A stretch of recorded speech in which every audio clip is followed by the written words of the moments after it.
பாக்யா, நீ சொன்னது கரெக்ட். உன் வாழ்க்கையை பத்தி முடிவெடுக்கிற அந்த சுதந்திரம் உனக்கு மட்டும்தான் இருக்கு, வேற யாருக்கும் இல்ல. உன் முடிவை நாங்க எல்லாருமே மதிக்கிறோம். இனிமே இந்த விஷயத்தை பத்தி இந்த வீட்ல யாருமே பேச மாட்டாங்க. ஓகே, சாரி, ப்ளீஸ் மன்னிச்சிடு. இனியா வா.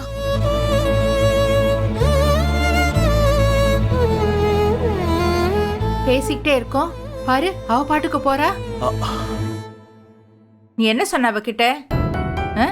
இனிமே இந்த விஷயத்தை பத்தி பேச மாட்டோம்டா. அப்போ நீ என்னதான் முடிவு பண்ண போறடா? ஆளுக்கு ஒரு திசையில தனித்தனியா இருக்கிறதா முடிவு பண்ணிட்டீங்களா? ப்ளீஸ், உங்களுக்கு நான் சொல்லி ஒன்னும் தெரிய வேண்டாம். கட்டாயம் எல்லாம் ஒன்னும் படுத்தலடா. அவ எதையுமே யோசிக்க மாட்டேங்கிறா. சில விஷயங்கள்லாம் அவளுக்கு புரியவே மாட்டேங்குது. நான் புரிய வைக்கிறதுக்கு முயற்சி பண்ணிட்டு இருக்கேன். அவ ஒன்னும் குழந்தை இல்லம்மா. பாருங்க, இனிமேல இந்த டாபிக் பத்தி பேச வேண்டாம். ஓகே, எனக்காக. டேய், உனக்காக தாண்டா இந்த பேச்சையே நான் ஆரம்பிச்சேன். சரி சரி, எப்படியோ போங்க எல்லாரும்.